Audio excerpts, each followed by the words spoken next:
Good morning, good morning. It's July 6. Bago tayo magsimula, ayan, magluluto tayo ng eggplant supreme. Kung tawagin sa Tagalog, tortang talong. Simplihan lang natin guys, yan.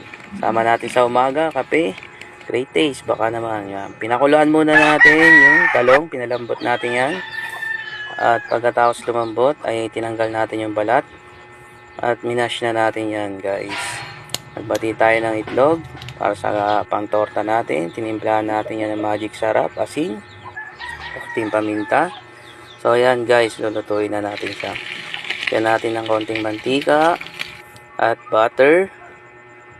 Pagkatapos, ayan, naggisa tayo ng giniling, bawang, sibuyas. So ayan, yan guys, nilagay na natin. So ayan po, yung luto na siya guys.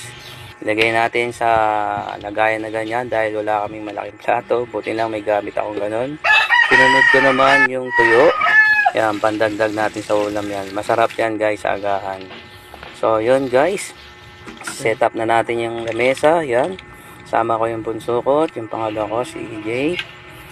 At si Andrea. So yan guys. Kain tayo guys. Maraming salamat sa panonood. God bless. Mission accomplished. Yun.